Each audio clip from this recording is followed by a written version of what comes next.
and find something you're passionate about besides Ziggy. Hey. Jam, 2 days in a row going after the wiener. You got the wiener, girl.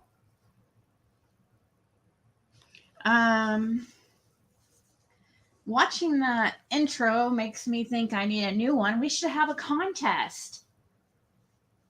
Maybe if I make it fun into a contest, then I don't have to spend the time making it. You guys can make it.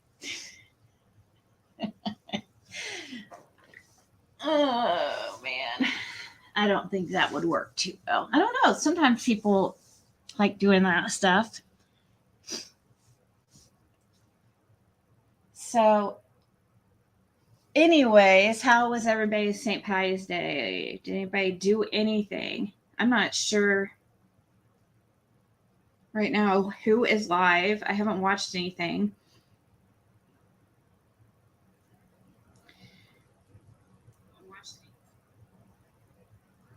Two times the wiener. The more wiener, the better.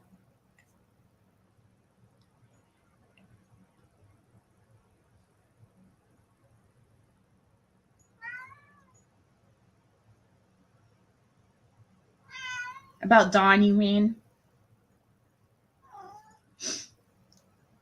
Well, gosh, who's live?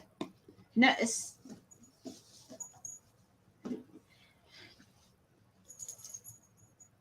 So, do we have any confirmation about the boys in the court hearing? I heard that he was on, was it Daisy's? Or no, Cam. Cracking cases. And supposedly Cam said he couldn't talk because of the boys. I don't know if I believe that excuse anymore.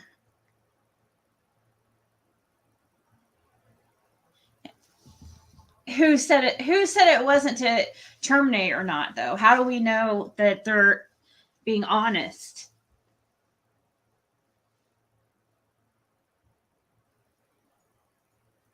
I mean, I don't think they're going towards reunification at all. So I don't know what it's almost 2 years. I think that they're probably, I don't know if Dawn and Candace would actually admit if they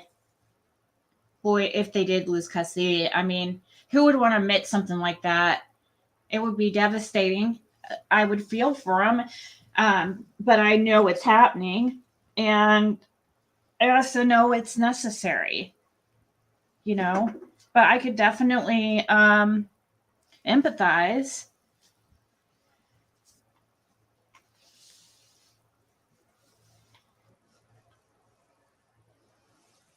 Okay, hearing is April. It's possible. Hey, Red.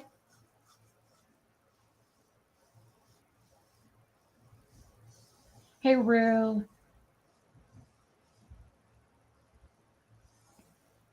And about white boy talking, seriously?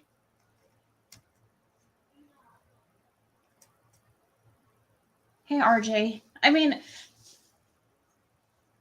I guess it makes sense. White boy radio is, I mean, Josh isn't going to care like not even a second about white boy.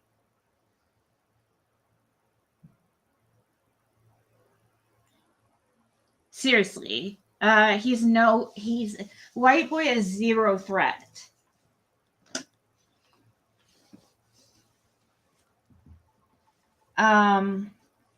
He's trying to get people like Josh who have more of a following to kind of entertain his back and forth. And I believe Josh would probably just ignore it. I would guess. Because he knows, I'm sure he knows like I do what he is trying to do. I don't even like saying his channel name over here. Because even though there's only 40 people in chat, I still don't want to give. I mean, by the time this video is over with and everything, I don't want to give him even like one extra subscriber.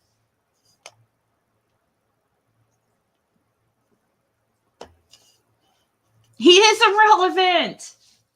He is. That's true. I'm glad you waited, Red. It's 11:11 on my clock on the computer here is behind. I don't know how. I thought it ran on satellite, but I guess not. That's true. That's true. Completely irrelevant. Zero threat. He doesn't have any pull in the community at all because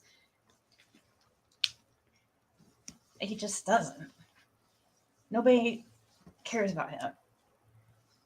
So he needs, I mean, in trying to become relevant through drama, or Don Wells doesn't work anymore because, well, the Don Wells thing doesn't anymore because it's nothing to get Don to talk on your channel now or talk to you. Happy St. Patty's Day, Joan.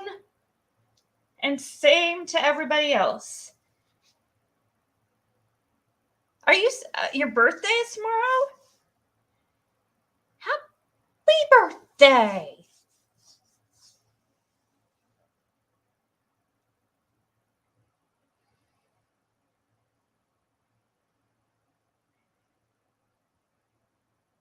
Wait, what are you talking about, Connie?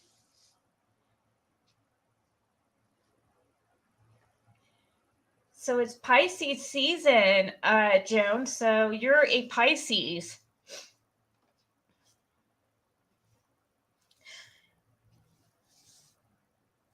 Maybe close to an Aries. I don't know when the Aries season starts, when it turns over.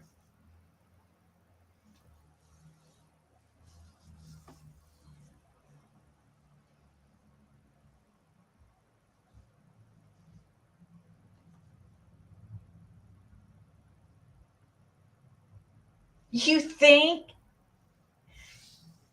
Wait. Like, you're not talking about Dawn, are you?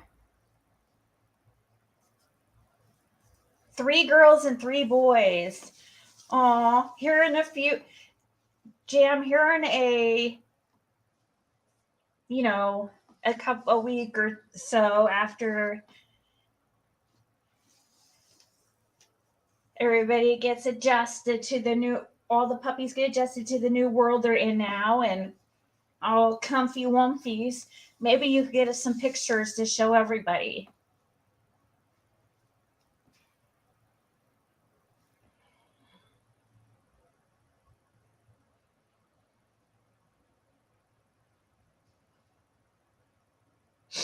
Well, if you're a Pisces,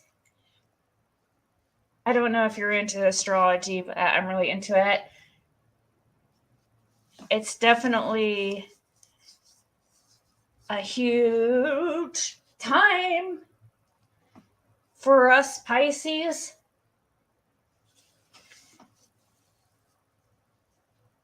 A lot of people, actually. There's going to be a lot of new beginnings for people, a lot of cycles ending, new relationships. What the heck? My StreamYard still says 0 people. Evening coffee. Does that help you sleep? Coffee help you sleep? Hey, Kathy. That wannabe creator. That's who I thought you were talking about. You can say his name in the chat. I don't care. I don't get on people about that stuff, and I think you know that, but You probably feel like I do. It kind of just makes you a little bit nauseous to your stomach to even take the energy to say it. So you just try to not say it because that's what they want. Hey, Walter. Your son and his wife? Oh my gosh, two Pisces, emotional overload.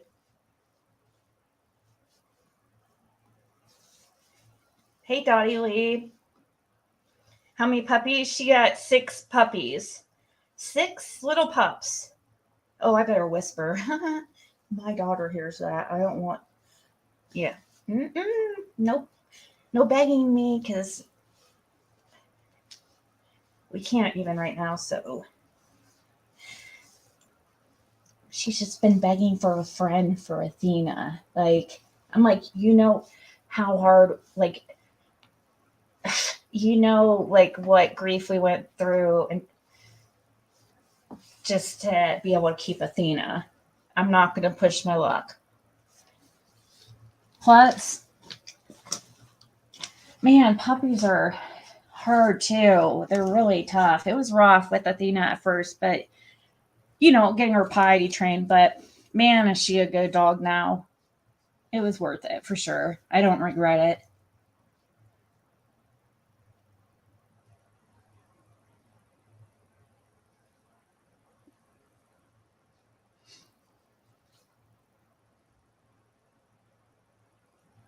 Very passionate. That says a lot to also GM that they're Pisces. Pisces do have a lot of issues with addictions sometimes. I mean, all signs do, but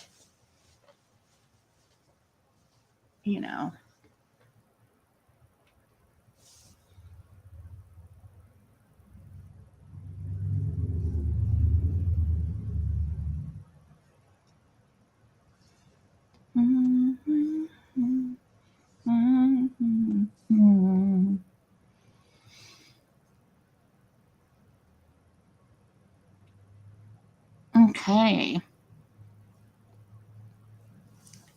Once you get past the puppy stage and you learn your dog's personality, you get it, and they're always a good dog. Right? Hello, Fuzzy. I understand. Brahma of my face.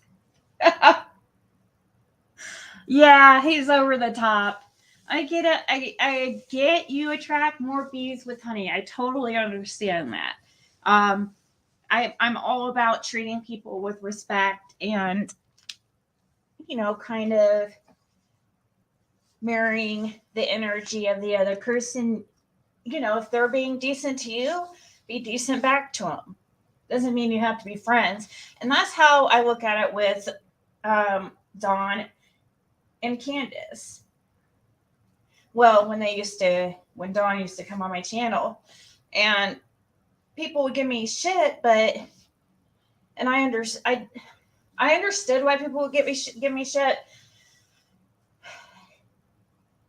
but now I recognize much more like how YouTube works, and there's just a gray area. You have to, you can't expect to be an asshole to somebody and expect that they just talk to you, but Don Wells seems to like it. I don't know. He's really drawn to the drama. He's got a lot of like negativity around him.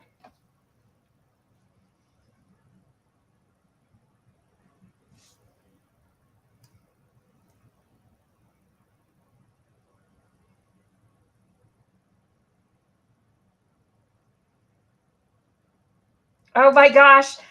Look, Jam, a little Chihuahua Jack Russell. Just like your dogs. Chihuahua and Jack Russell. And black lab.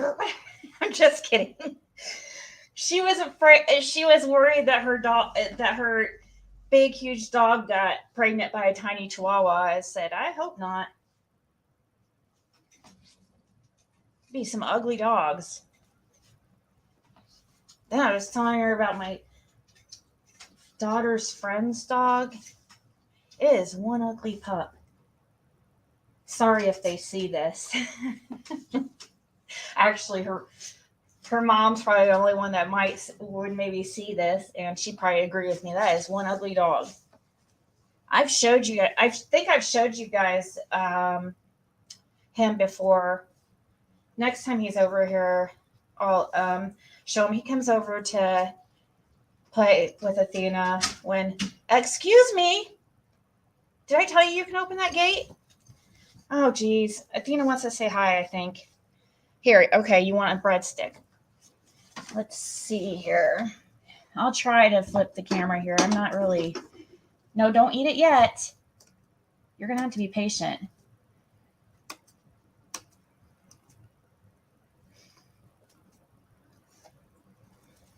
Couldn't be a million.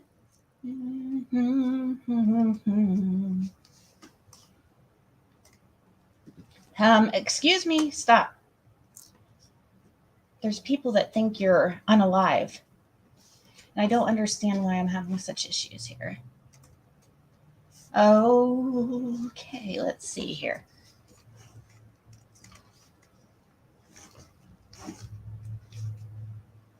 Look at that mess. Why didn't you clean that mess up first? Here, show people.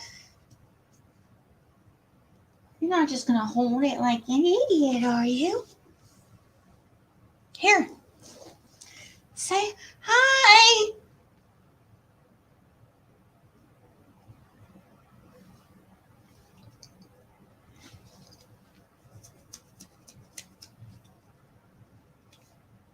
Don't be so rude. Don't be so rude.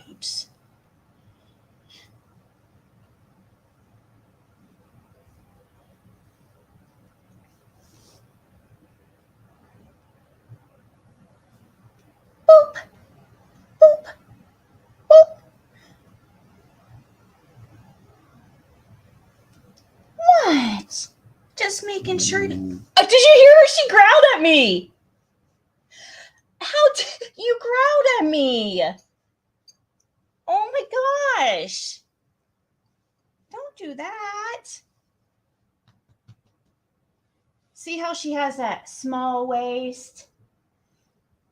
The Coke bottle body? Don't hate, appreciate.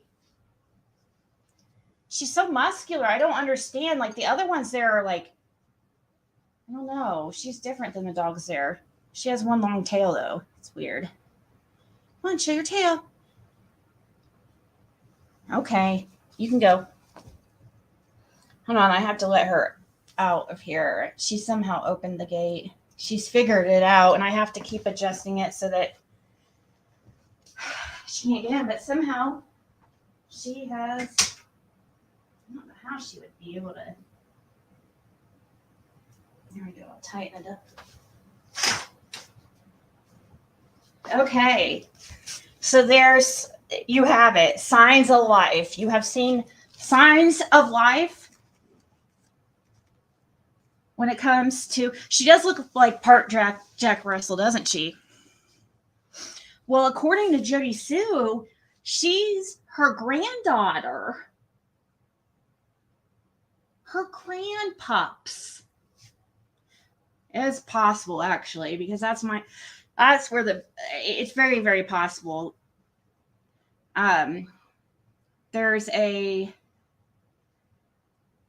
It seems like she's mixed with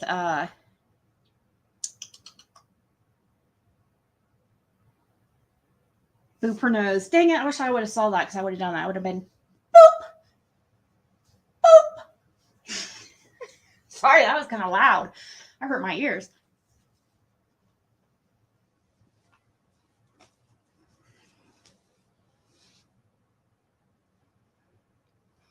The mother is Yucky. Yucky, aka Lucky. Duh. Duh, George.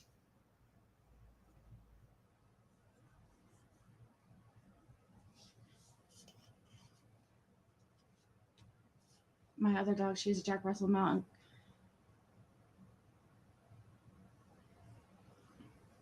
That's not. I really don't think that's going to happen, Joan. They have a list of things.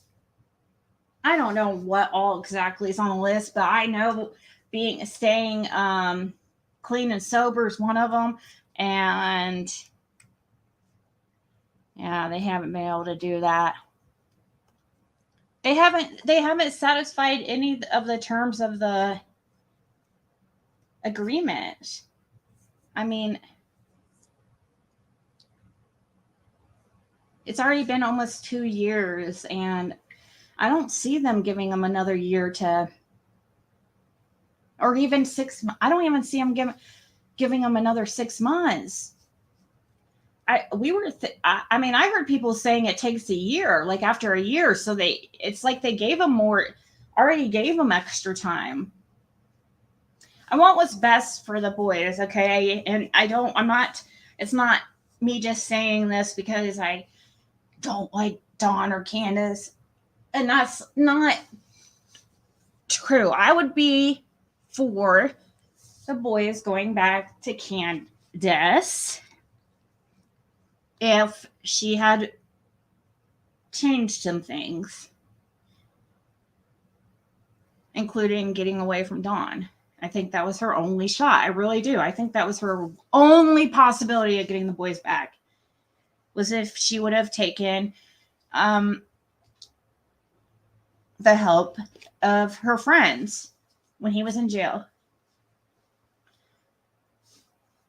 But the mother was, I think they do have Jack Russell in them. And then I think the father, there has to be Husky in there somewhere. I mean, she has those like under her fur, those like black, she has these like black spots, like kind of under the fur that kind of show up throughout, kind of like, I don't know. It's kind of just, she's got features of a Husky. So I do believe it's possible that Jody Sue is the grandmother, if she wants to look at it like that.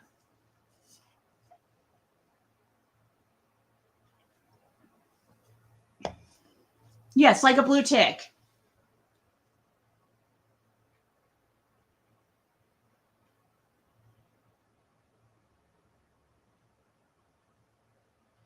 $18 to 21 month cutoff. Well, 2 years is 24 months, and we're already at 21 months. So, right?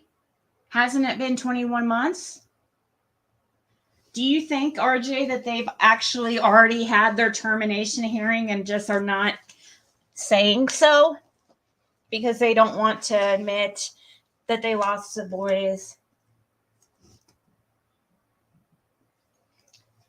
I kind of think so. I think they might. No, nobody. I mean, I understand it's depressing. No, and there's going to be people that will rub it in and stuff. I don't want to celebrate their loss or their downfalls. I don't want to celebrate it. I truly want what's best for them. And unfortunately, they just haven't made any, even though they're not charged or they're not even charged with anything right now. So with Summer Wells, like, not taken into account in that situation, they just did not. Even if we don't account for Summer Wells missing, and they just didn't do what they were supposed to do. That's just how it works.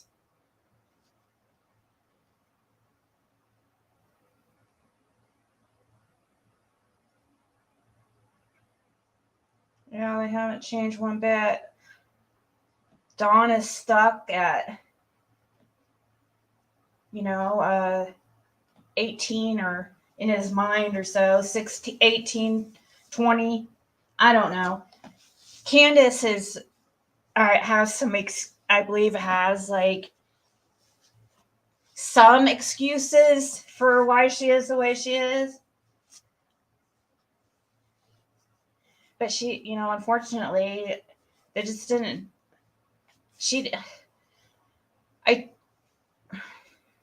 What do you guys think? Do you think she could have got the boys back if she would have left Dawn? Oh, that's right. That's right. That's right. That's true. Wasn't it actually 2 months? I was thinking it was in August of 2021.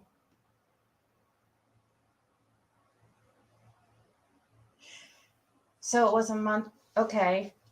So that makes sense. So it's only been at most 20 months. So those who are saying that they have a court hearing next month might be correct.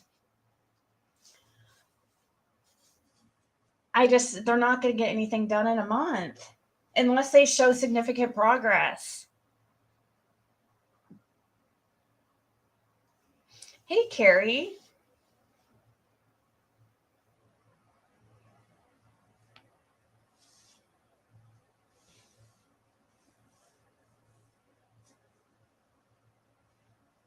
I mean, they've said themselves they didn't even want kids and they ended up with 4, it just would be bad. It would be so bad if those boys went back there. Oh my gosh. Can you imagine the type of manipulation Don would put them through? Oh my God. He would be like grilling them nonstop. I just can see it. He would be on their ass nonstop about what did you say? What did you say? Now make sure you don't say this. Make sure you don't say that. Make sure you don't talk to anybody. Oh my God, he would be all over him. It would not be good. It would not be good.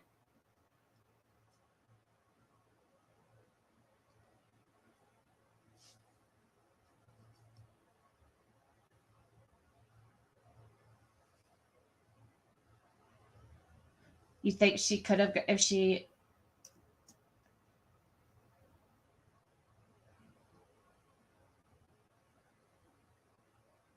Hey, Ava.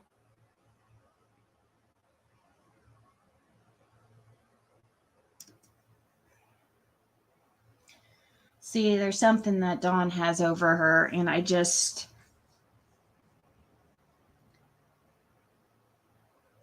that's what bugs me. In the situation Candace is in, it's like this, it's a almost life and death. I mean, as close as you can get to life and death decision. Is her love for Don Wells does it really trump everything?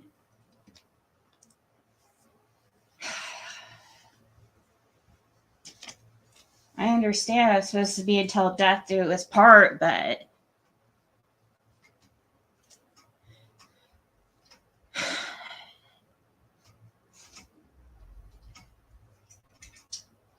that doesn't include you have to be manipulated and controlled for the rest of your life.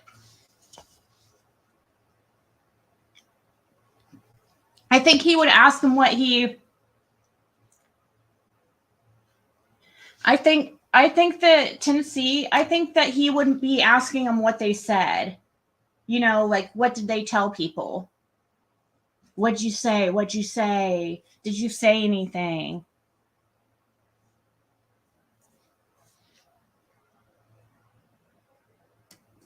Yeah, see, that's what I'm talking about. I believe that was her only chance, because them together, it's extra toxic, and they just are going to, their addiction is going to feed off the other. And it's kind of hard to better yourself when the person you're around like 24/7 and you're spending your life with is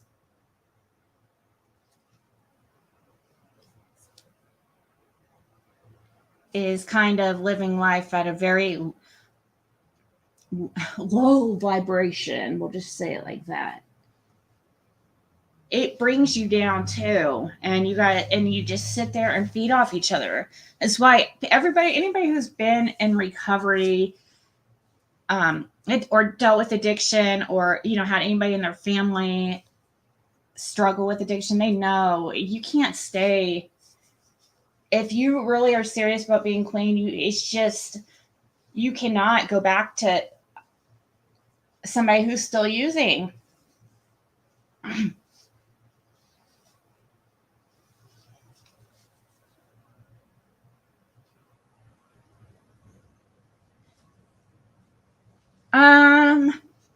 I still think Don would be like on being like, oh, would they ask you what did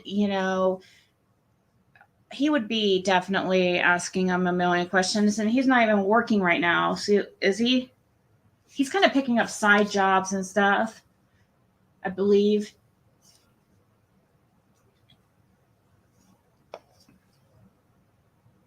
I don't know. I just think it's dangerous for the boys to go back right now, especially. It's a tough situation.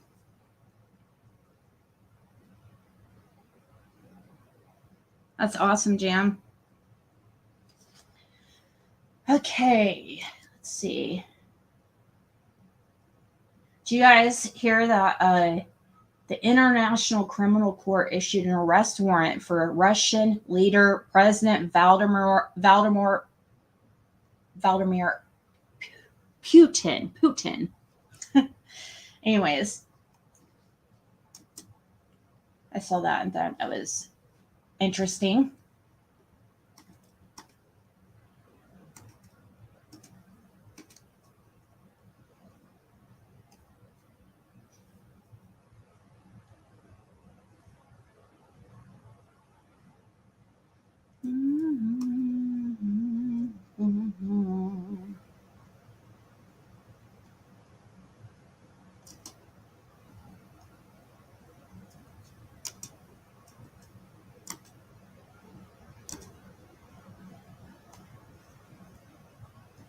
So, Brian Kober's startling past, 17 surprising revelations exposed. Brian spent most of his life under the radar, living in Pennsylvania before moving to Pullman, Washington, where he studied for his PhD in criminology. When he was arrested on December 30th, 2022, for the murders of 4 University of Idaho students, Kaylee Goncalves, 21, Madison Mogan, 21, Zenon Kernodle, 20, and Ethan Chapman, 20. Nobody was more shocked than those who personally knew him. Law and Crime recently teamed up with local Pennsylvania news outlet Lehigh-Valley-Live.com to walk in the footsteps of the accused killer, interviewing people who knew him and studied alongside him. Here are the top revelations from their weeks-long investigation. For you guys, many of you guys are probably going to know many of these. I haven't looked through them, so I thought I'd look through it with you guys.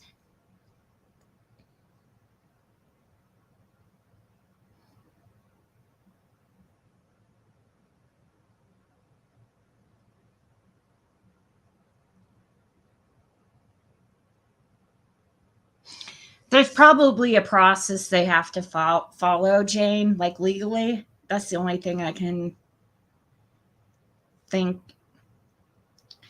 Imagine Candace has self-medicated since she was a teen, therefore she has no idea what it would feel like to be sober or who she would be.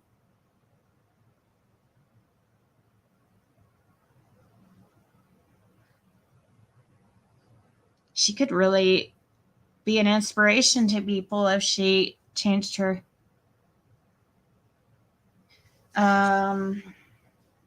life around.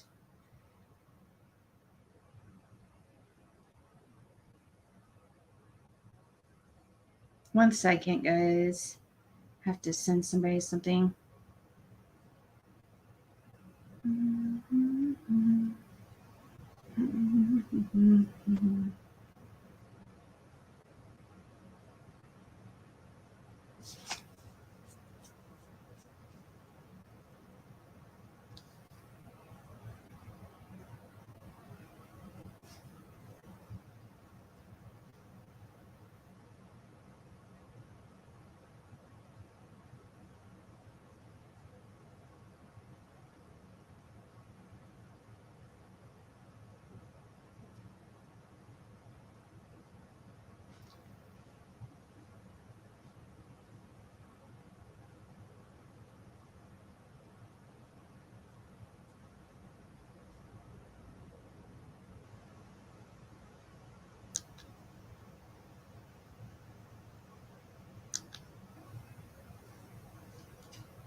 Okay.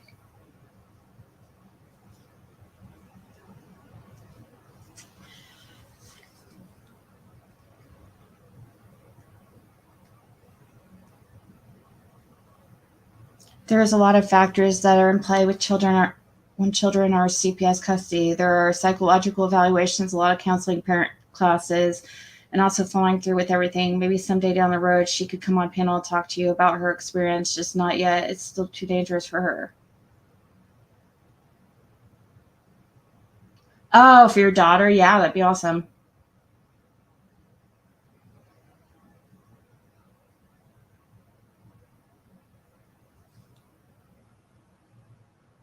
Okay, so the first one they have here, it says he was indistinguishable from other college students. Koberger, who lived in the Poconos, graduated from Pleasant Valley High School in Bradheadsville, Pennsylvania in 2013. However, when he was in his 20s, he moved about an hour south to Lehigh Valley to attend college. He would have been indistinguishable from any of the other college students, young adults, recent college graduates, or graduate students going around the Lehigh Valley. Says Steve Novak, a reporter for Lehigh Valley. Okay. That's not really information. One of his former peers at DeSales was shocked. In the Lehigh Valley, he studied at Northampton Community College and DeSales University. At DeSales, Koberger met Josh Ferraro. I'm sure there's statistics out there of how many people pass by a murderer or how many people know a murderer, or I didn't until recently, his former peer says. It is very concerning and it's very eerie and creepy. At the time, he didn't suspect anything was majorly wrong with Koberger. At the time, I would have never said, "Oh yeah, that guy would do something like this." He may have been a little odd or a little off, but other than that, you never expect him to be allegedly part of a quadruple homicide, Ferraro said. DeSales is a small school, but very few people knew Koberger. DeSales University is a private Catholic school with less than 5,000 students. It's a small school. It's not like it's Penn State or Pitt or a Temple. It's a very small school in a cornfield, Ferraro said. So if you go there, you know most of the people within your study and pretty much everyone that goes to the school. He was not known. So he just kept to himself, which I think I can tell that. He seemed like a normal person. Koberger was a commuter student who kept to himself and didn't seem to be mean-spirited. It's not always the creepy guy with glasses and oily hair creeping around the corner, Ferraro explained. It's sometimes just the average Joe that's on the inside. You have no idea what he looks like, but on the outside, he may seem like a normal person, much like Brian Koberger did. He used to look like a normal person. Something changed. His look changed, in my opinion. What Candace did to her first son, wonder if she had done the same to Summer. It's hard to support her for that reason.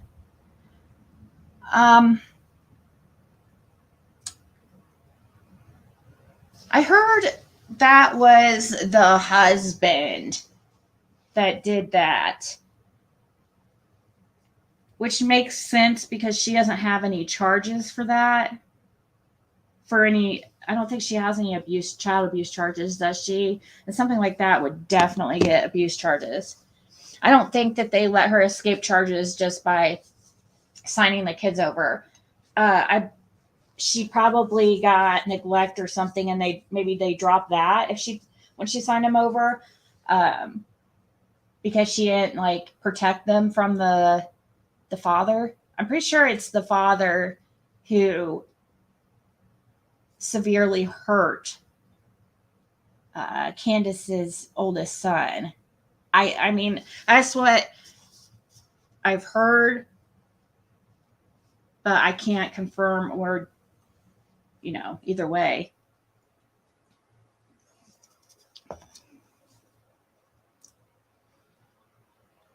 There was a restraining order, but I believe it was from her ex. Her ex had a restraining order against Candace?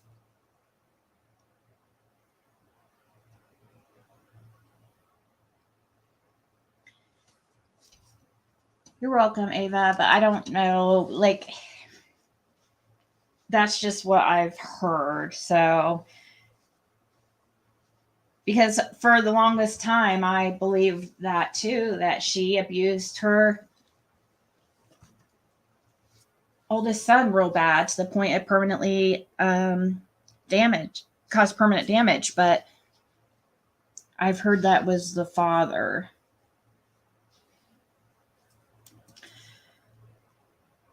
They were lab partners. Ferraro and Koberger were lab partners for a biological project on Dapnea or water fleas, working together for an entire semester. He was new, and I said, "Hey, buddy, do you want to be my lab partner?" Ferraro recalled. So I took him, and it ended up working out very well. He was shocked when months later he learned that Koberger had been arrested for the Idaho murders. My reaction was exactly, I know this guy. I definitely remember that name from the sales, but I couldn't paint the face in my mind. He said, I'm like Brian Koberger. And I'm like, oh my gosh, Brian Koberger. I did a project with him in biology.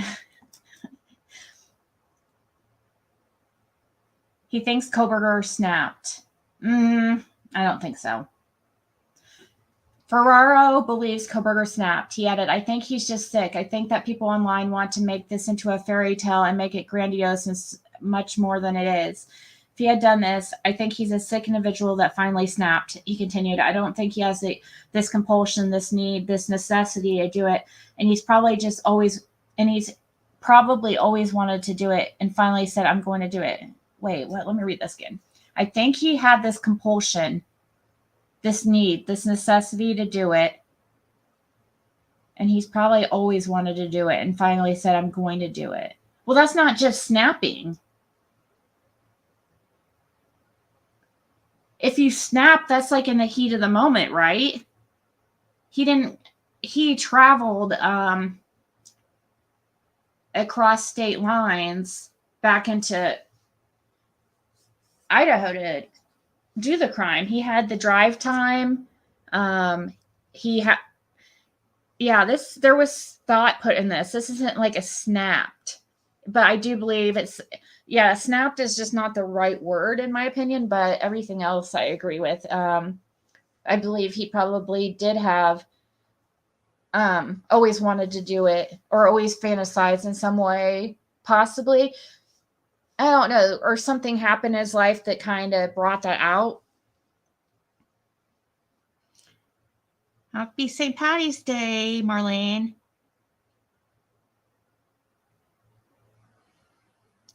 Right, Jane, I agree. Oh, probably RJ. Very true. It probably was a mandatory court order. She probably didn't have any say, because I've been in that situation before and I didn't have a say either. But I would have definitely wanted the restraining order against the person anyways, but the court automatically did it. And I'm not talking about the YouTube situation. I'm talking about many years ago. Caitlin's biological father. Anyways, Kohberger never had any brushes with the law, the DA says. While in Lehigh Valley, Kohberger never got in trouble. We had no indication he was here at all. We had no indication he had any interaction with law enforcement at all. Northampton County District Attorney Terry Hawk told Law and Crime Network. I don't know, though. We've heard, though, from his school that he was getting his PhD from that he was having some weird behavioral issues. He's taller than, I mean, I knew he was tall, but dang, he looks like he could be like 6'5".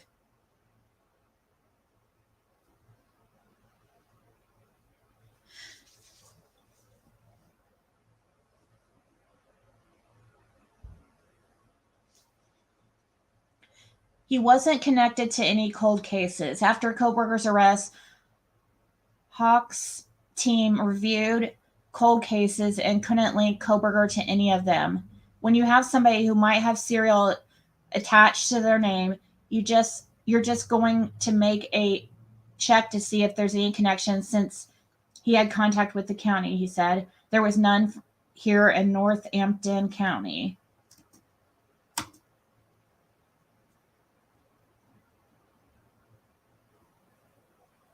Kohberger brought up the crimes to his neighbor in Pullman. Well, what is this? His old apartment?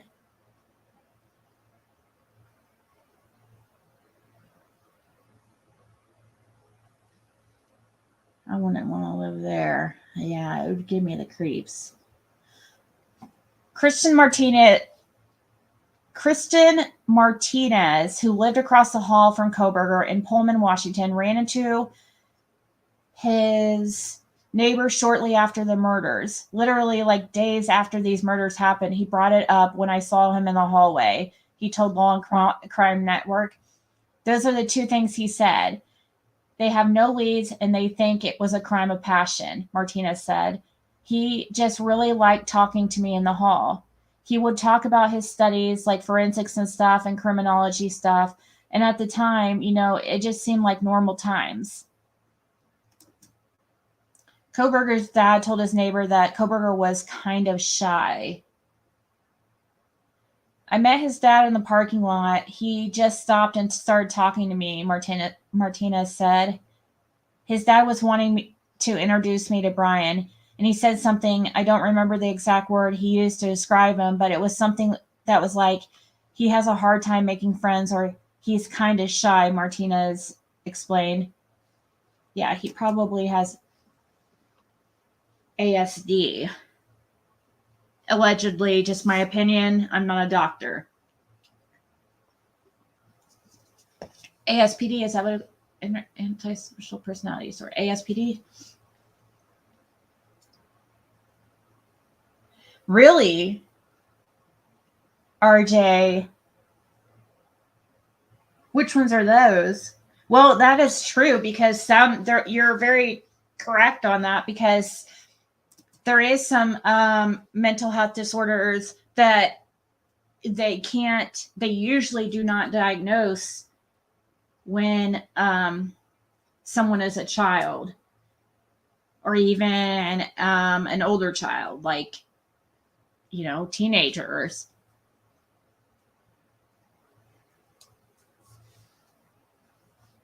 Since the brain is continuing to develop, our brains are not where they need to be to handle regular life. They say your brain develops until 25. So, they might wait on some disorders until closer to that age. I mean, I know they do on some of them, like maybe, I don't know about antisocial, I don't know about that one, but the psychopath, I believe, is one that they have that is not determined until you're older, right?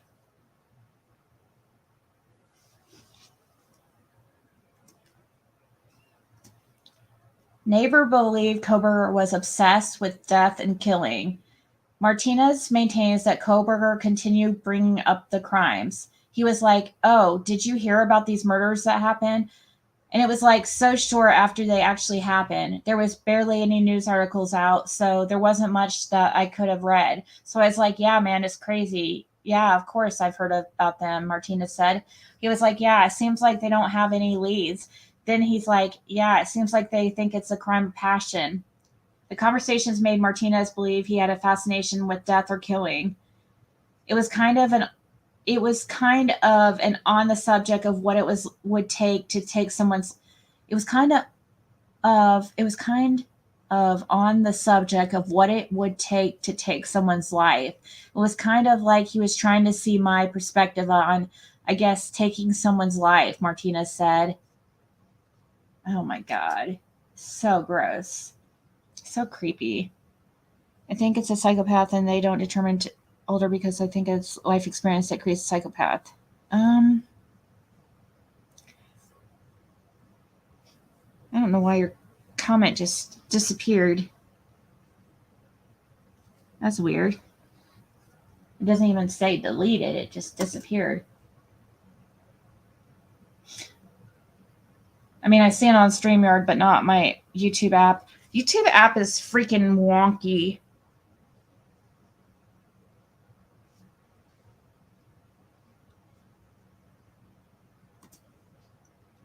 Koberger was standoffish, another person who knew him in Washington said. Martinez invited Koberger to a pool party where he met Zach Cartwright. I did notice him, and I noticed that he was kind of standing off the entire time. He wasn't very social, which I thought was kind of weird because it was a party and people were interacting. He was just kind of standoffish, Cartwright told Long Crime Network.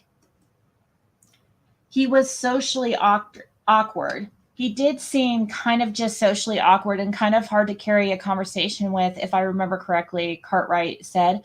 But besides that, he mainly kept to the side and was really observant. So much so that based on that one small interaction, he knew exactly who I was maybe a month or so later when I saw him on that hike. When they crossed paths again, Cartwright was surprised that Koberger recognized him. It was really weird how he approached me and the people that I was with because he acted kind of like we were best friends. It was like a reunion or something. And he was really excited to see us, and I had no idea really who he was right at that second, Cartwright explained. Cartwright was interviewed by the FBI. Cartwright was interviewed by the FBI over those two interactions. I did speak to FBI at one point. I do believe that they spoke to a lot of people that were at that party, and maybe because that was one of his very first times, if not his first time in Moscow, Cartwright said.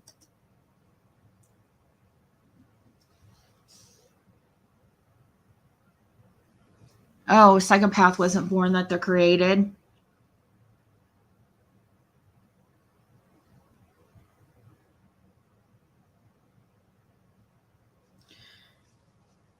So it is psychosis that is a later, that has to be diagnosed later. National Institute of Mental Health says psychosis develops between mid-teens to mid-20s. Wow. Wow. You guys, that's scary. If you have teenage kids at home, just be like, make sure you, wow.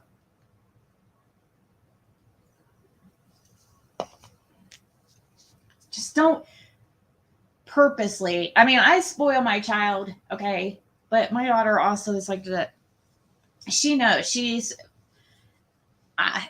is very sensitive too, and concerned about others and me. She thinks of others, so it's important that they know the world doesn't revolve around them, because we get Don Wells type people when they believe the world revolves around them, because they kind of just like that stay there forever.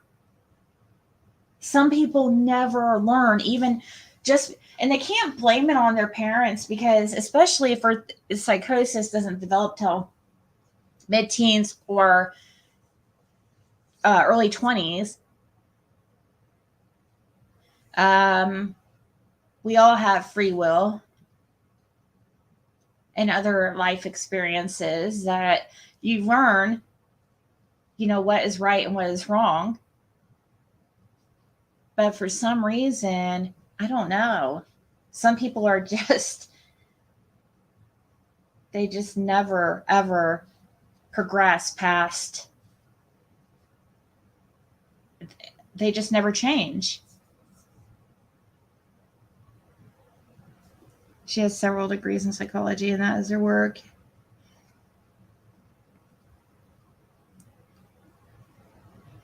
But I think, GM, I believe, I've heard that too, something like that. So it sounds like you might be right, according to that, what RJ paraphrased above from the National Institute of Mental Health, which is definitely a reputable source. So I think we can pretty much count on it, as long as he paraphrased it correctly. I haven't double checked, but it sounds about right to me.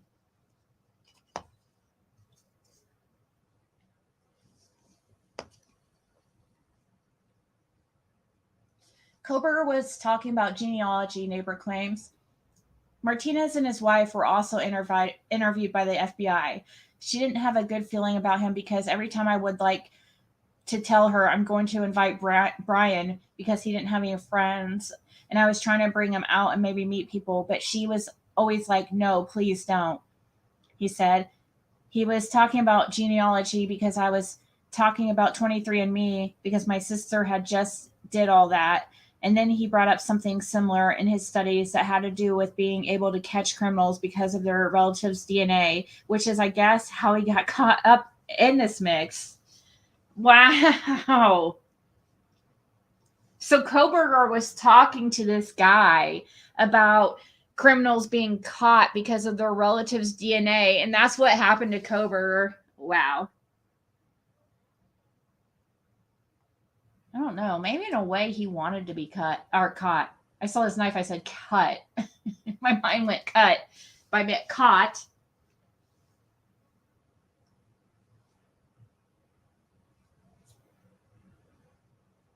But they never find the murder weapon, did they? It's just the sheath. During his interview with the FBI, Martinez was asked about the Kabar knife with the United States Marine Corps insignia on it from the probable cause affidavit, questioning whether he had ever seen Koberger with a similar weapon. He would talk about the military. He was interested in my military service, he said.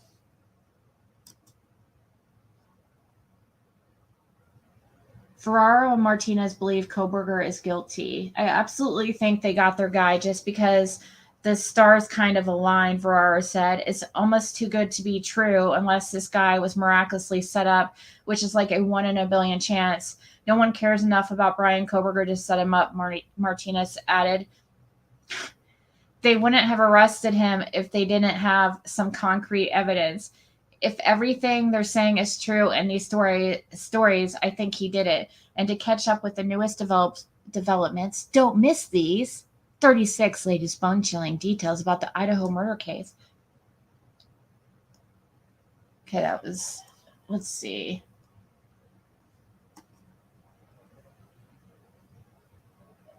Oh, did you guys see this? Hold on, let's I don't know if any of you guys have been following this case at all. Look at this. Hold on.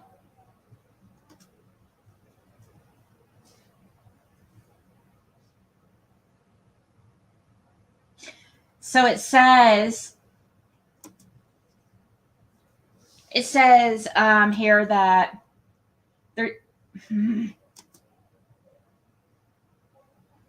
Gosh darn it.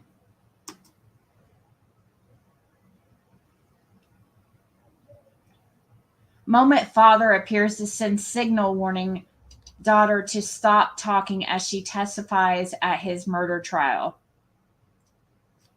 A dramatic moment unfolded inside a Wisconsin courtroom when a father appeared to send a signal warning his teenage daughter to stop talking as she testified against him at his murder trial.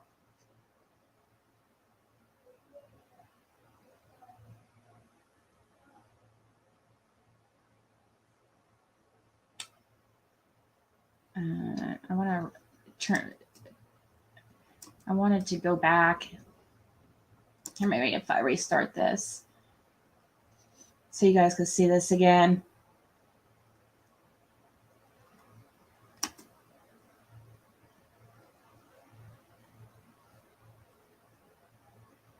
Oh my gosh. That, I don't know. What do you guys think? That's kind of weird thing to do. I mean, people don't do that. Like accidentally. You know what I mean? That's pretty.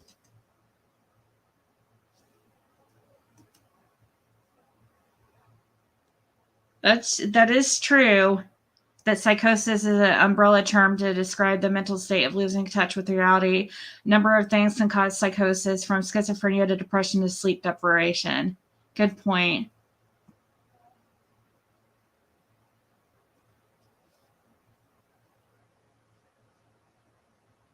So psychopathy and psychosis are not the same.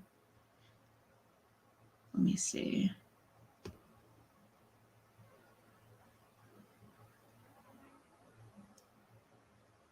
Where's your first comment? Psychopathy is a personality disorder which consists of lack of empathy, impulsivity, recklessness, scrupulousness, callousness, and lying.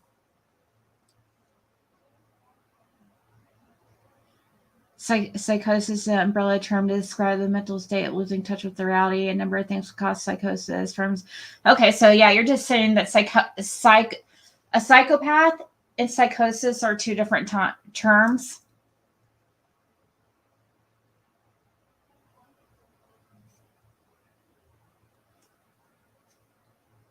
No, I like when you put things like that in the chat.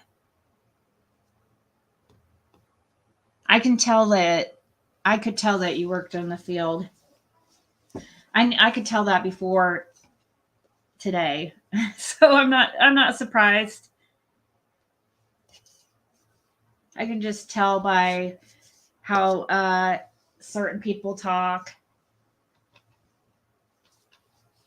Like, I'm not surprised, like, about RJ kind of working in the similar type field and stuff like that too.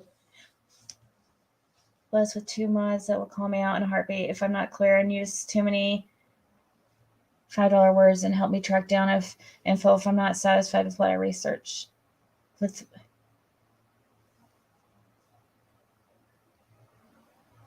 All psychopaths don't murder, am I right?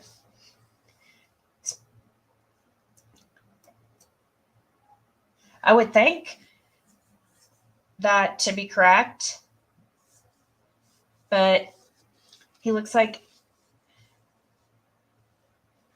little like Leonardo DiCaprio.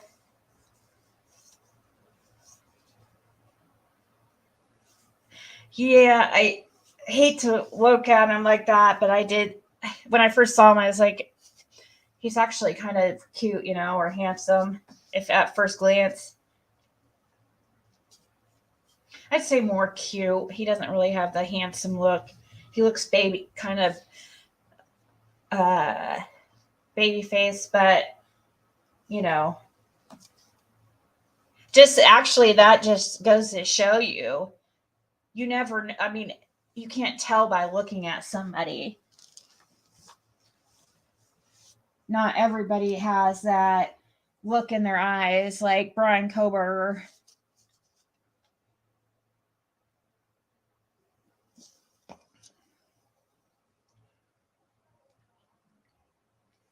Hey, Reap.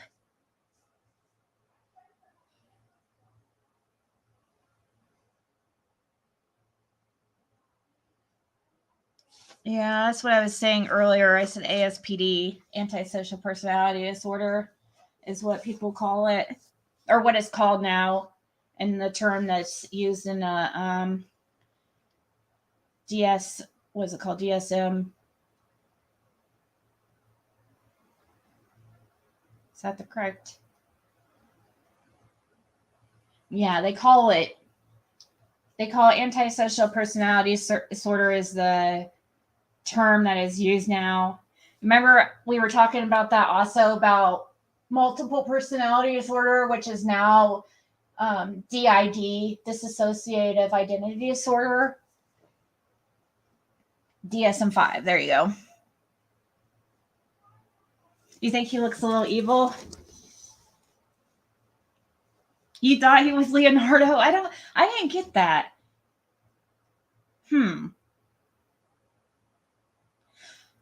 Oh, there you go. Diagnostic and Statistic Manual. Okay, so that's what DSM stands for. I didn't know what it stood for. I've definitely heard the DSM-5 before, but I never really looked into what it specifically meant.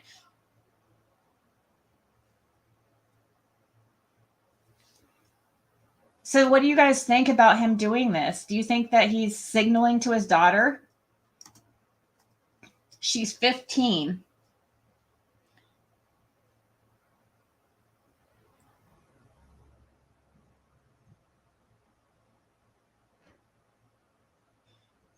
I want to see the whole video of like when this occurred. That is interesting. It says a dramatic moment unfolded inside a Wisconsin courtroom when a father appeared to send a signal warning his teenage daughter to stop talking as she testified against him at his murder trial. Accused killer Zachariah Anderson was seen putting his hand to his mouth and clamping his lips shut as he stared at his 15-year-old daughter on the witness stand in Kenosha County Circuit Court on Wednesday. Mr. Anderson, who is 42, is charged with the brutal murder of Rosalio Gutierrez Jr., who vanished from his own apartment in Wood Creek back in May 2020. Gutierrez, 40, has been dating Mr. Anderson's former girlfriend, Sadie Beacom, with whom the accused killer shares children. Sadie Beacom. I looked her up. I'm not going to put her out like that, though, but I do believe I looked her up. She's pretty easy to find because she has a unique name. Prosecutors allege that Mr. Anderson was jealous of the new relationship and was stalking his love rival.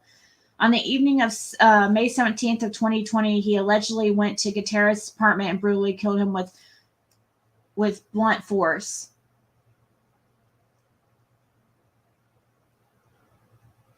He then disposed of Gutierrez's body, prosecutors claim. 2 days later, Miss Beacom reported Gutierrez missing when she grew concerned and visited his home, only to discover the patio door open and blood on the floor, furniture, and ceiling. The victim's body has never been found, but investigators believe he is dead based on the large amount of blood found inside his apartment. Mr. Anderson was arrested and charged with first-degree intentional homicide, hiding a corpse, and stalking. Wow, so they have not found the body. So I remember now when I looked up the woman, his ex, she's actually an African American lady, and she looks like, I don't know. To me, she looked like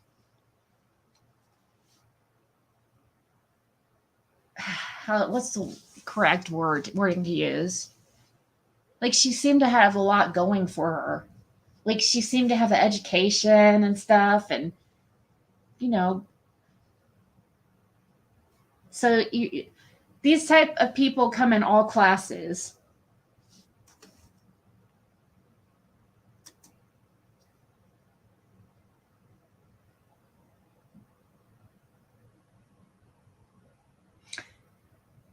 I don't.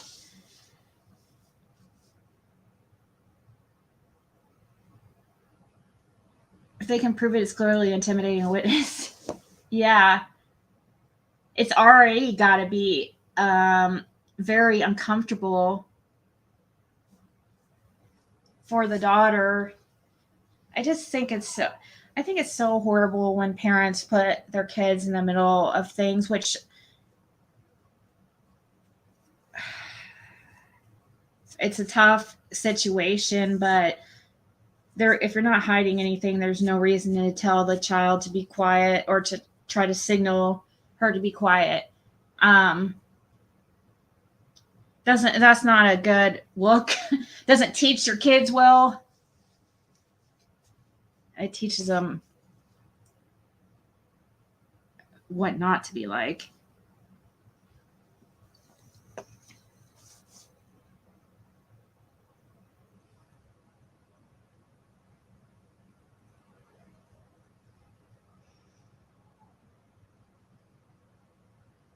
After that study, he may go faster than the Titanic. I don't know, though, because I don't know if they can prove it, you know? How can they prove that? I mean, to me, it looks like very...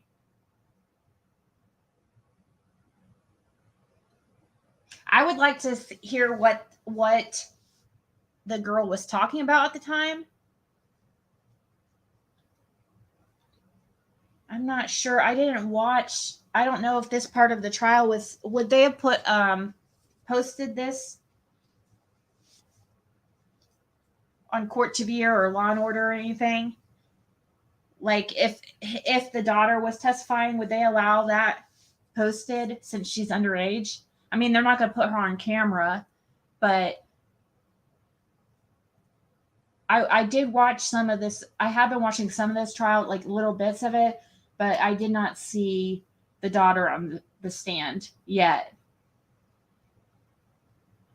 Yeah, the psychology of all this is what keeps most of us really interested, because thankfully many of us don't think like these people, so it's baffling and very interesting. It's very interesting to try to understand. It's very interesting, like, why people do the things that they do. Things that you would never do, what made that person do it? You know what I mean?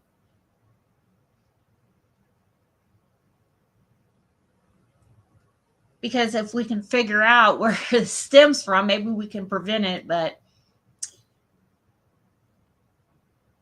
it's never going to be prevented. They may have a louder voice, but no visual. That's what I was wondering.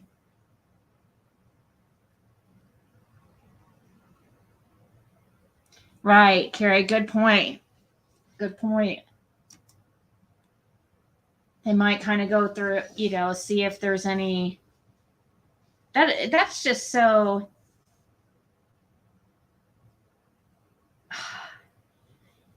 He's probably incarcerated, I'm guessing.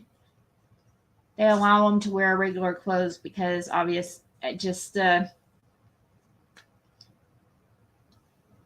they think that it's supposed to help give him a more fair trial to allow him to wear regular clothes, but I'm guessing he's still incarcerated, so maybe he hasn't realized how public this is. I mean, it's not the most publicized trial or anything going on right now, but I don't know, maybe he just doesn't realize that people are watching his every freaking move.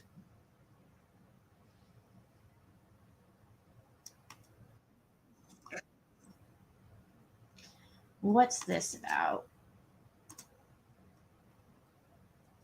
I pulled up some stories for us to check out together because I was curious. Recordings just got better. Hey, it's Dana from Streaming. Factor Uncensored, a Houston man is being charged with holding a woman captive inside a locked trailer for 4 years. Imagine that. 4 years. 42-year-old Abraham Bravo Segura, you're looking at him there, in court Thursday on kidnapping charges. According to prosecutors, he kept a woman in a trailer on Greens Road. It's not like out in the rural parts of the county. It's right at the edge of the city, just north of the city, on Greens Road in Greens Point Mall area. I went there today myself. Investigators. I would have. That's kind of hard to. I know it's What do you guys think about that? What do you think about this? Like I haven't watched any. This is my first time seeing this too.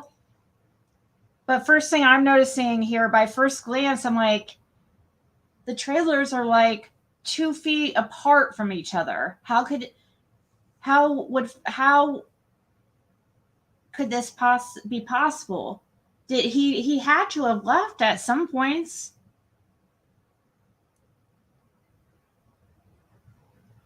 I mean, he could have somehow kept her from leaving in some way, like locking it from maybe the outside or something, but couldn't she scream?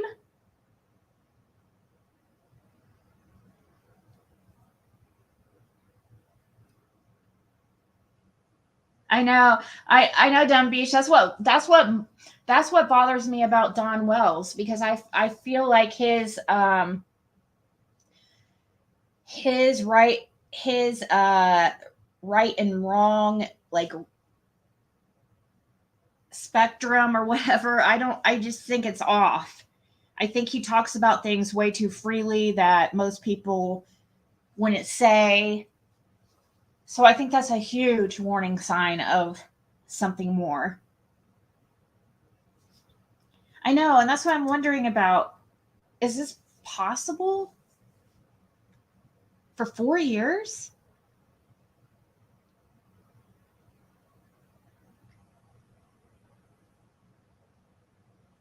I believe it, though. And I mean, I do believe it, but I'm surprised to see all the trailers so close, though. Maybe it will just explain it more. Say he had all exits locked and windows barred. He remains in jail with a $150,000 bond and is set to appear in court next week. He was in probable cause court. There's some of the video of the community there. Joining me now to talk about this is Matilda Saragosa, who has helped women escape sex trafficking and other forms of bondage out there. Matilda, when you see, this has bothered me all day when I saw this. How could a woman be in a community full of people and no one knows she is being held captive there? Obviously, he had, and let's give him this, he had bars on the doors. He had plywood on the doors. And he would come and go, but no one noticed that there was a woman locked in his house. Well, I was looking at the video and I was taking a look at the trailer. So it looked predominantly like a Hispanic community. And, you know, you have to understand from generation to generation. And really quick, let me go ahead and answer that question. I went out there, it was all Hispanic, and I tried to talk to some people and no one spoke English. Okay. So from the onset, we're told generation through generation, mind your business, keep your mouth shut, and don't ask for nothing. And that's just going to grandma's house, right? So we Okay. I believe that. I do. The reason why is because I've been in this a similar situation. When I lived in Florida in Dade City, when I got pregnant with Caitlin, I was in a very, I talked about it one time. I told my story on here because somebody put it out for me without my permission. So I figured I might as well put it out, truthfully. So when I lived in Florida, in Dade City for, it was like a year, if that, 9 months, maybe. anyways, I had got pregnant with this by this guy that I'd known from Indiana, who was also down there. We were both down there. Anyways, we were staying in a house. The house was new. It was a cute little new house. It was a new house, but the neighborhood, like, it's definitely in the beginning stages of developing, like, into, it's very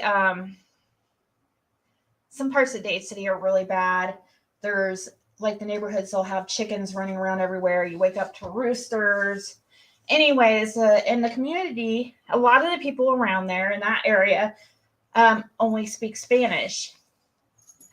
Well, I do believe her about the whole minding your own business and stuff. You guys, there was one time I was outside screaming for help, like at the top of my lungs.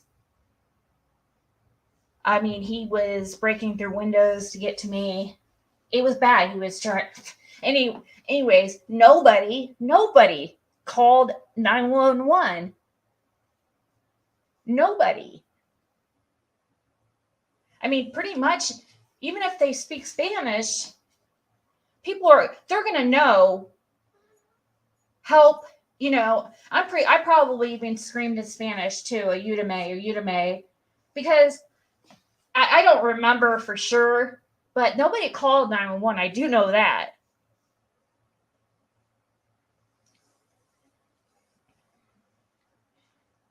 The bars thing is odd.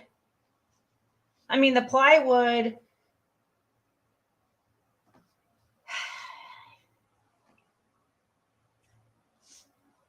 I don't know if people would think too much of that, because I don't know.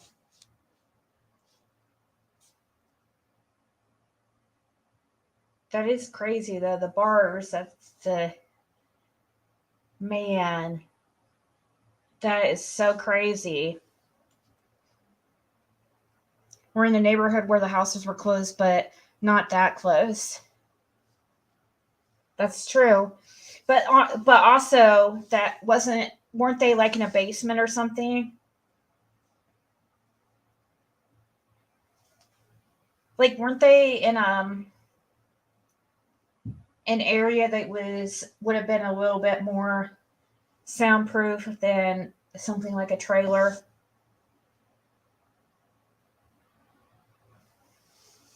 It was very scary. I was screaming for help. Nobody called. I could have been probably got out of the situation faster had somebody called, because I didn't end up calling. It was bad.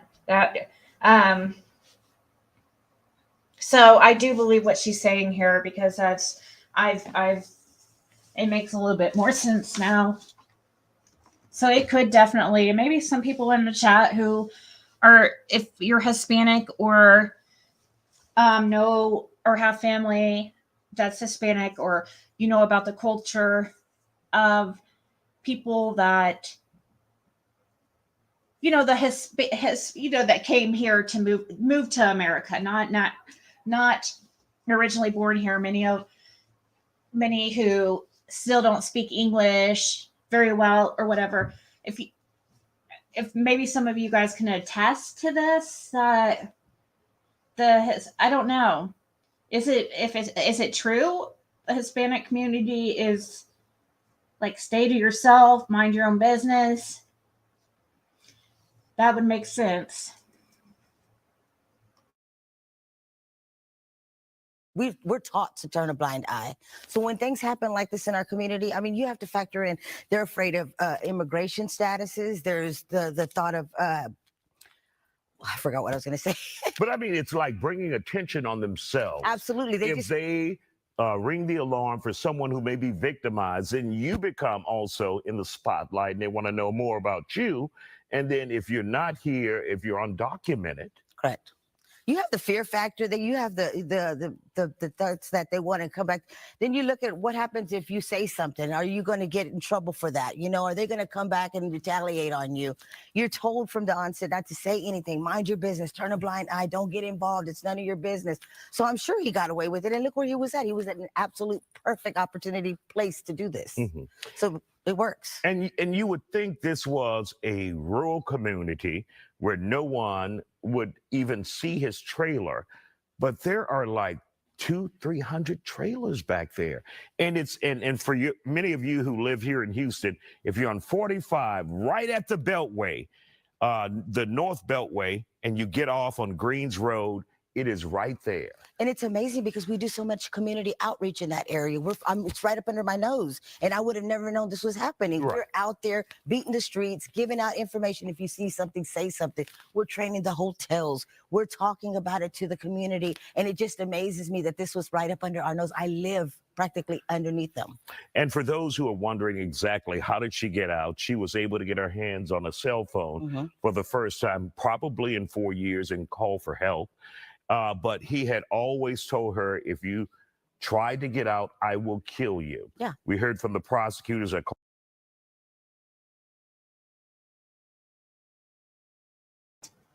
So my next question would be, and maybe they're going to address this. A lot of times I jump the gun. Like, what about her family? She didn't have any type of family that wondered where she was? Like, was she reported missing?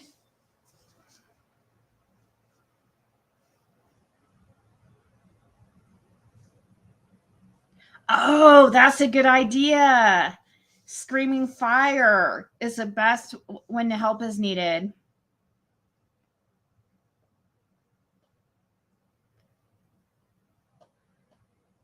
That's a good idea. So people won't be scared. I do see that. Like, some people are afraid of retaliation. Some of these neighborhoods are not there's some shady characters and stuff, and people they just stay to themselves and mind their own business. And also, many of them, there might be a lot of them might not be legal. And yeah, I could totally see, well, we don't want to call it police. Plus, they do have, you can speak to somebody who speaks Spanish. So that's not an excuse. But yeah, I think some people are just afraid of retaliation or having to, like, because nowadays too, they can like trace like who called and stuff, and there's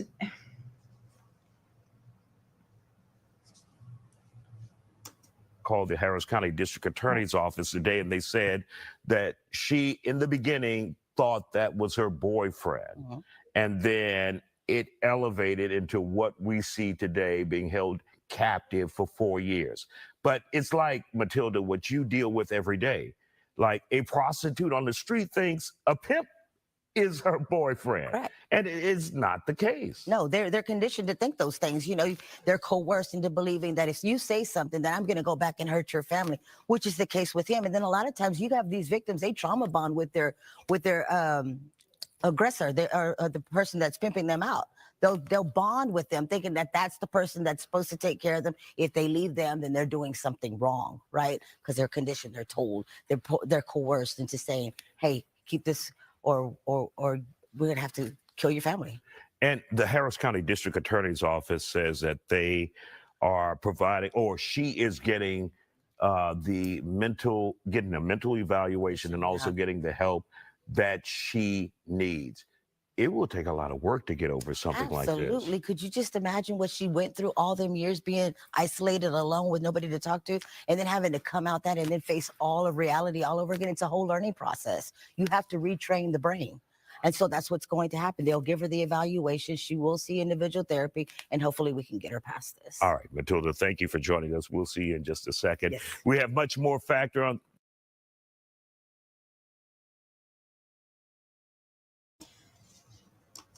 I'm curious about how old she was and her family. I guess that's something to.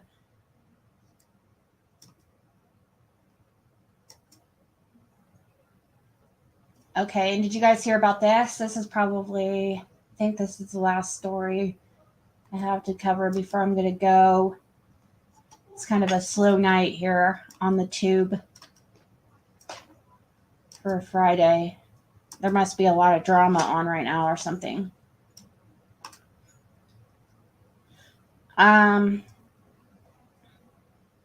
Body of teen found near South Carolina home of convicted killer Alex Murdoch to be exhumed, mother says. The body of young man found near the home of Alex Murdoch will be exhumed. Did you guys hear about this? Look how creepy he looks with a shaved head, dude. And that does look like a young Justin, for those who have said it. She does seem, she's probably experienced herself, Dumbish. Sounds like she has experience in the life of somebody being trafficked. Probably personal experience. I don't know if that woman was being trafficked as far, like in their home and forced to be with other men. I don't know about that, but yeah, that's Steve. This is a Stephen Smith, right? That's the last. Yes, Stephen Smith. Relatives of Stephen Smith said Thursday an independent autopsy of his body is planned. Smith was 19 when he was found dead on a road in Hampton County, South Carolina, July 8th of 2015. Authorities at the time said he was the victim of a hit-and-run driver, but relatives say there was no supporting evidence. There was no debris in the road, and his injuries were not consistent with a hit-and-run, Mother Sandy Smith wrote Thursday on GoFundMe.com. We'll watch that in a second. Smith died a few miles from the Murdoch family home. Alex Murdoch's conviction for murdering his wife and son sparked rumors that family members might be involved with that death as well. I heard about that too. South Carolina man pulled girl from bedroom window, locked her up in a shed, and sexually assaulted her. Oh my God. Is that the same story? Ew, he's so gross. Ew. Okay, well. Oh, gross. One second. I'll show that. Authorities reopened the Smith case in June 2021 as they investigated the killings of Maggie and Paul Murdoch. This investigation remains active and ongoing, South Carolina Law Enforcement Division spokesperson Renee Wunderlich said in a statement to WYFF TV. Thank you for not allowing Stephen's story to be swept under the rug. Sandy Smith wrote in a GoFundMe update Friday, a fundraising effort to pay for the exhumation, to exhume, and an autopsy had a goal of $15,000, but was close to $44,000 Friday afternoon. Alex Murdoch, 54, is appealing his double murder conviction. Sources tell New York Post that he's in a maximum security prison, so other inmates do not make him a target. He's probably gonna eat.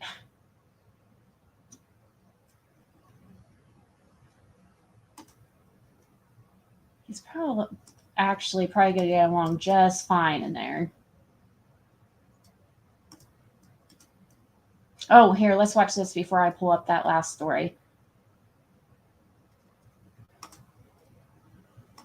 There is a call on the part of the family of a young man who was found murdered. It was assumed that it was a hit and run, but there are some questions about whether or not this was an extension of the Murdochs' power in changing the narrative in a death to protect the family. Dave, what could it mean in terms of exhuming the body? What could that advance here? There are rumors, Chris, that Buster, the son of Alec Murdoch, was involved in some way, that he had a friendship, maybe something more with the victim here, Stephen Smith, who was openly gay. Now, look, I don't have any facts about it, but these are the rumors. But it was suspicious that Stephen Smith was found dead in the middle of the road with his shoes still on, with no injuries that are consistent with a hit and run. Plus, there's no glass on the ground from like a hit and run, no car parts. And so it's peculiar. He was essentially treated as roadkill and then buried. So by exhuming the body, you can test the body more, and you can hopefully pursue leads that may lead back to Buster. After all, the two of them were classmates, and the dead body was found just miles from the Moselle property. Very strange indeed. So, Counselor Garagos, let's say you exhume the body. Let's say that the shoes on the feet is some strong indication of there not having been a major impact with a vehicle. I get that that would be the rationale. Why does that point in anybody's particular direction? I don't think that it does. I think this is normally what you see, unfortunately, in these high-profile cases. There's always both pre-trial speculation about involvement in other murders, and post-trial, no matter what the verdict is, there always is, I always say the difference between the mafia and the prosecution is at least the mafia spares the women and children. So there's always this kind of detritus, it's the family that gets hauled into these things. Yeah, the mafia spared the women and the children except when it served their purposes. Those guys get no leg up on any other form of scumbag as far as I'm concerned.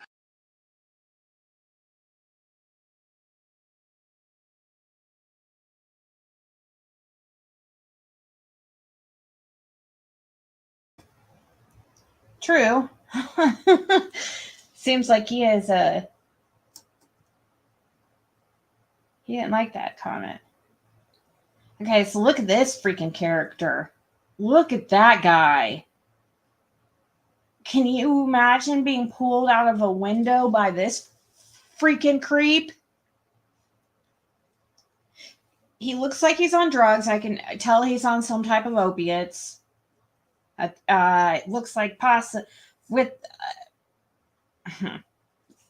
gross hickeys on his neck. What a fucking weirdo, dude. This guy is so weird looking.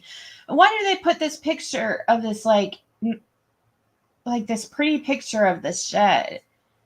Oh my God.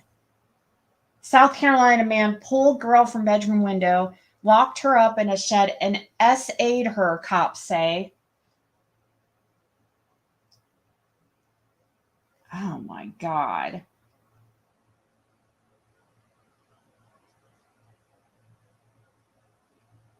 Doesn't say how old the little girl is.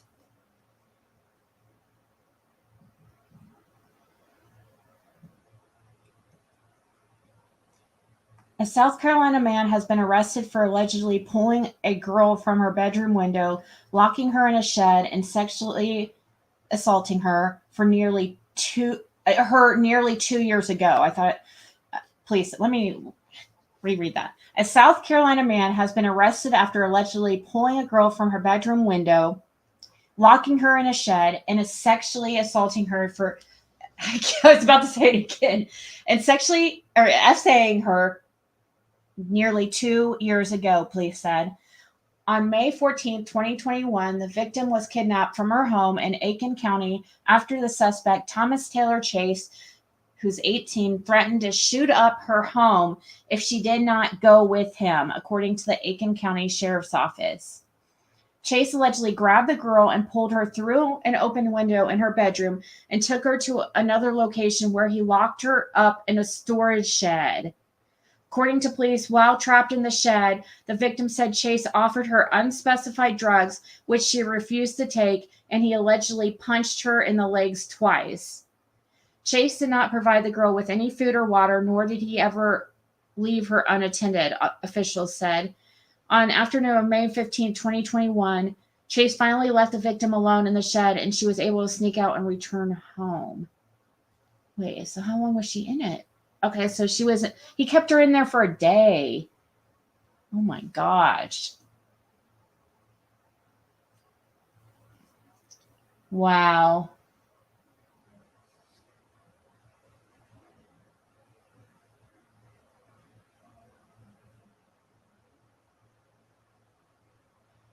Now, what's up with these sheds? Man accused of grooming 13-year-old Texas girl online, driving her to North Carolina and locking her up in a shed. We're hearing a lot about sheds all of a sudden. Hey, Lisa. He does look methy. He does look methy. He does. That's what I was about to say. His eyes looks like he's on opiates, but he has, I don't know, it could be heroin. Heroin makes people look like that a lot too. The pale skin, and some people lose a lot of weight. God, what a freak.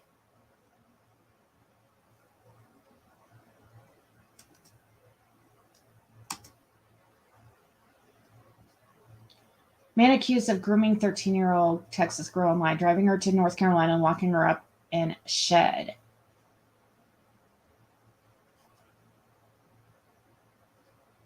He groomed her, enticed her to leave her home.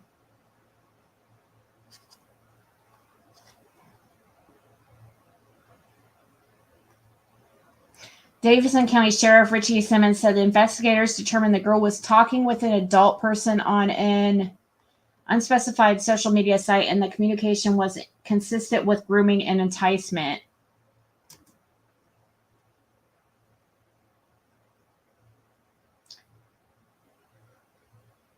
Simmons claimed that Camacho encouraged and convinced the girl to leave her home. The girl was last seen in Dallas on March 1st, and video cameras near her residence showed a vehicle around the time registered to an address in Davidson County, North Carolina, officials said. After her rescue, the girl, who appeared to be uninjured, was taken to the hospital for evaluation before being reunited with her family in Dallas.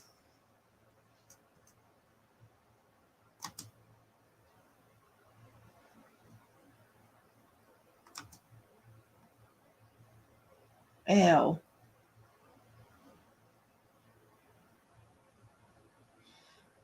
Florida man accused of drugging, assaulting 12-year-old girl who asked him for a cigarette.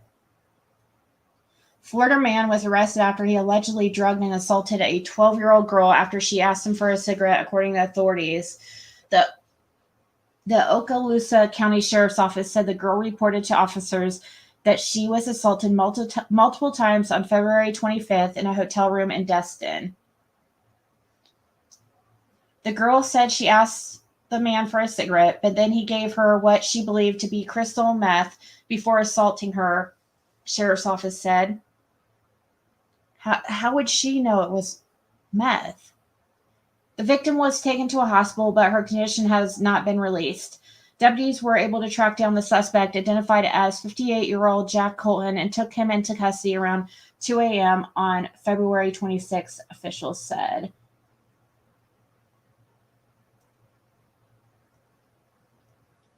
No details were shared on where the victim encountered the suspect, but Colton told investigators he believed the victim was 23 years old.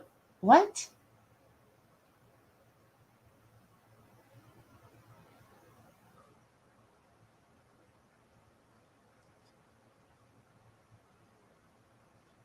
What the? Whoa.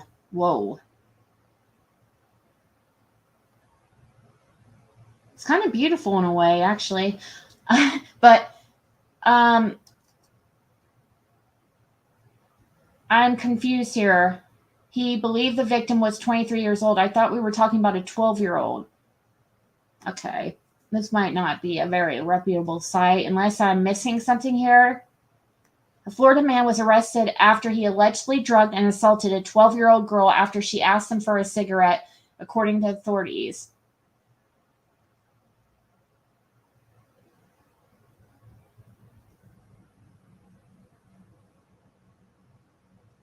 Then down here it says no details were shared on where the victim encountered their suspect, but Colton told investigators he believed the victim was 23 years old, according to... Oh, he believed... Colton... Okay. This guy, the weirdo, tried to say he thought she was 23 years old. Okay, I see. He believed her to be... Yeah. Okay. Sure.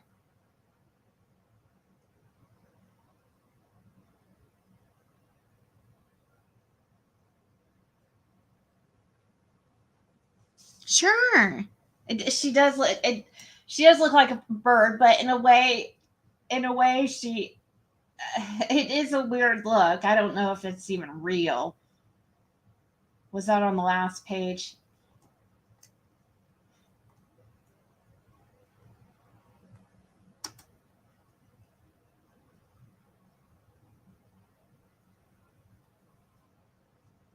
I don't know. Can't find it again. Anyways, children, I think that's the end of class today. You guys are released for break. God, that guy's scary looking. But not all of these offenders are scary looking. It's the even scarier part, because you would think you could tell by looking at some people, because we are all the stereotype of somebody who hurts children. We think creep, looks creepy. You know, it's not always the case. Exactly. And I'm telling you, the biggest scam going on right now is the whole model thing. Oh, you could be a model. I'll fly you out to California. But you can't tell anybody.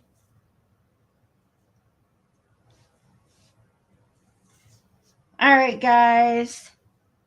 Everybody, I hope you had a good St. Patty's Day. Maybe tomorrow I'll be on, like, I'm guessing an earlier time.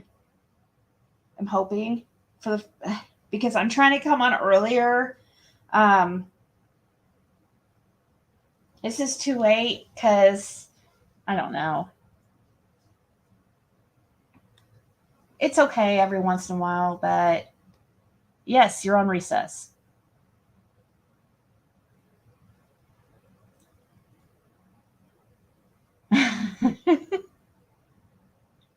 I know. And that's like, and I thought this whole shed thing, when people would mention the shed it sounds like a crazy story or a crazy conspiracy theory, in the Wells case.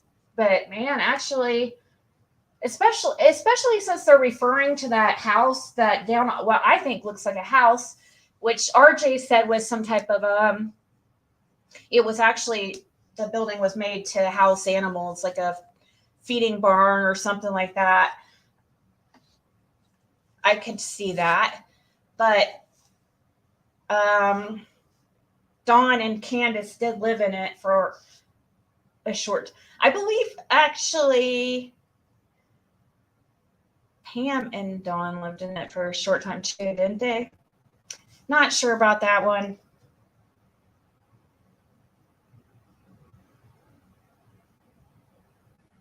Oh yeah. But especially with the social media, it's like real bad, It's been going on definitely since social media. But I've had personal experience with that whole scam, and it's scary. So yeah, that it's in a lot of young girls want to be models or be told that they're beautiful.